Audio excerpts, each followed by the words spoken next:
Hello दोस्तों, SPA classes 1 में आपका हार्दिक स्वागत एवं अभिनंदन है। आप देख रहे हैं अपने चैनल को। चैनल देखने के लिए धन्यवाद। हम आपको मैथ पढ़ा रहे हैं। मैथ के क्लास में सभी क्वेश्चन अलग अलग हैं, एक दूसरे से भिन्न हैं। वीडियो को लास्ट तक ज़रूर देखिए। देखिए, पहला क्वेश्चन लिखा हुआ है, यदि एक घन की एक भुजा 100% बढ़ा दी जाए तो उसका आयतन बढ़ जाएगा। घन है, देखिए यह एक वर्ग हो गया। और घन बनाने के लिए देखिए चित्र में ऐसे घन बनाएंगे। अब यह घन बन गया। अब इस घन की प्रत्येक भुजा को 100%, पहले इतनी थी, मान लीजिए एक थी, अब 2 हो गई।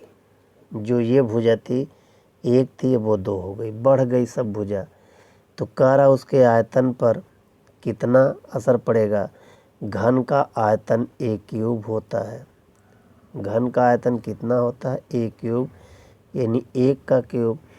अब देखिए यहाँ पर a का क्यूब है, तो a बराबर, यहाँ जब a क्यूब करेंगे तो इनकी प्रत्येक भुजा को बढ़ा देंगे तो 2a क्यूब हो गई, यही हो गई।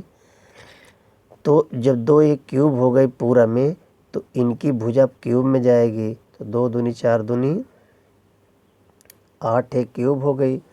2 दूनी 4 दूनी 8 एक क्यूब हो गई। पूछ रहा है कितना बढ़ जाएगा। अब कितना बढ़ जाएगा, पहले a क्यूब थी, तो 8a क्यूब से 1a क्यूब घटा दिया जाएगा तो 7a क्यूब आ जाएगा। यानी a बराबर कितना है, मान लीजिए 100 है, तो यहाँ 700% उसके आयतन में वृद्धि होगी। कितना होगी, 700%। विकल्प नंबर 4 में दिया हुआ है, चौथा विकल्प सही है। a एक घन है, घन में 6 भुजाएं होती हैं और उसका आयतन a क्यूब है, यानी तीनों भुजाओं का लंबाई चौड़ाई ऊंचाई का आपस में गुणा हो जाता है। जब गुणा हो जाएगा तो 3a क्यूब हो जाएगा। जब भुजा एक ही है तो a का क्यूब करेंगे 3a क्यूब होगा। अब 2 गुना कर दी गई, यानी 100% बढ़ा दी गई। पहले 100 थी, अब 100 और बढ़ गई, 200 हो गई, तो यहाँ 2a क्यूब हो जाएगा। 2a क्यूब का गुणा करेंगे तो 8a क्यूब होगा।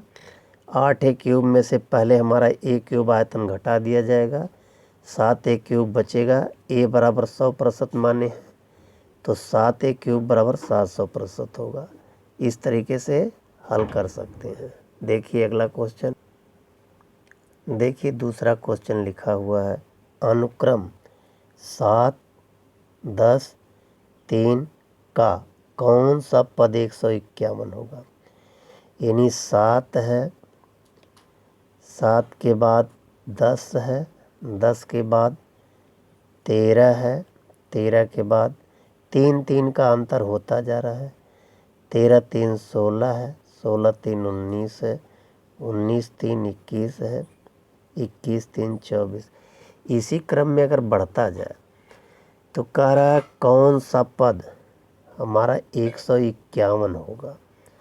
तो वह पद गिन रहा है, पहला है, दूसरा है, तीसरा है, चौथा है, पाँचवा है, छठवां है, सातवां है, सातवां 24 है। तो इसी अनुक्रम में बढ़ाते जाएंगे तो कौन सा पद 151वां होगा। तो देखिए इसके लिए एक सूत्र है। सूत्र में यह है कि Tn बराबर a कोष्ठ में n माइनस 1 इंटू डी। अब देखिए जो a है वो पहला पद है। पहला पद हमारा कितना है, 7 है। n हमारा ज्ञात करना है, -1। डी हमें ज्ञात करना है। डी हमारा क्या है, दूसरा पद माइनस पहला पद। डी हमारा 3 है। डी मतलब डिफरेंट, अंतर 3 है। अंतिम पद हमें 151 दिया हुआ है। अब देखिए यहाँ गुणा कर देंगे, जब गुणा कर देंगे तो यहाँ 7 है, ये देखिए यहाँ प्लस रहेगा, a plus n minus 1 into D है, प्लस लगाना छूट गया था। 3n माइनस 3 बराबर 151। अब इसी क्रम को आगे बढ़ा दीजिए। जब आगे बढ़ाएंगे तो देखिए क्या है, यह 3 फ्रेश है, 151 7 प्लस 3 n माइनस 3 है, 3 से यहाँ घट गया तो यह कितना हो जाएगा, 7 ये प्लस है 3 माइनस है, 4 प्लस 3n बराबर 151। अब देखिए यहाँ से घट गया, पक्षांतर करेंगे तो 151 माइनस 4 होगा बराबर 3n है, तो 151 में से 4 गया 147 बराबर 3n है। 3 से इसको डिवाइड कर दीजिए, 3 चौक के 12, 2 3 9 27, n बराबर 49 आ गया। यही आपका उत्तर होगा। तो 49वां देखिए तीसरे विकल्प में दिया हुआ है। इस तरह से अगर सीरियल से लिखते जाएंगे, जो सीरियल से लिखा है 2 7 10 13 16 19 21 24 लिखते जाएंगे तो 49 पदों के बाद 151 आएगा, यानी 49वां पद 151 होगा। यह समांतर श्रेणी का सवाल है। अब देखिए अगला क्वेश्चन क्या है। देखिए यहाँ अगला क्वेश्चन लिखा हुआ है, एक चतुर्भुज के चारों कोणों का योगफल क्या होता है। चतुर्भुज इसी शक्ल में होता है, चाहे वर्ग हो या आयत हो। तो यहाँ प्रत्येक कोण 90 अंश हो गया, तो 4 कोण हैं, देख लीजिए चारों कोणों को 90 गुणे 4 कर देंगे, 9 चौक के 36, 360 अंश होगा। चतुर्भुज के प्रत्येक कोणों का मान कितना होगा, चतुर्भुज के चारों कोणों का मान 360 अंश, प्रत्येक कोण का मान 90 अंश होगा। अब देखिए इस तरीके से भी लगा सकते हैं। अब देखिए दूसरा मेथड है।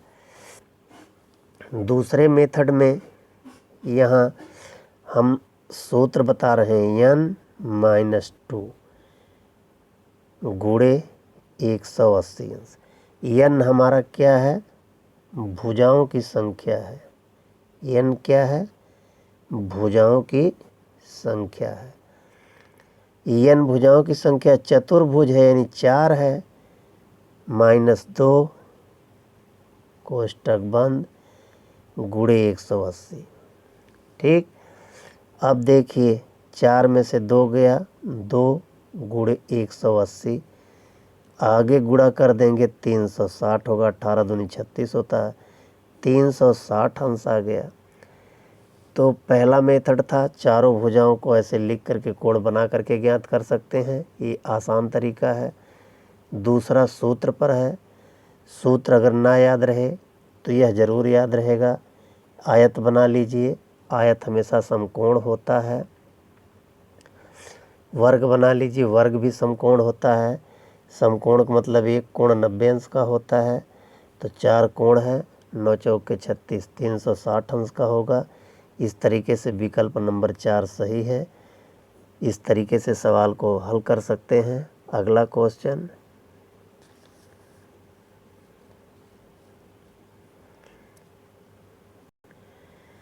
यहाँ देखिए क्वेश्चन लिखा है, अष्टभुज के विकर्णों की संख्या क्या है।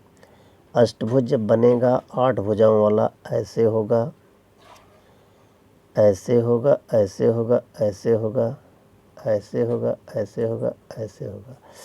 देखिए इनके यही अष्टभुज हैं।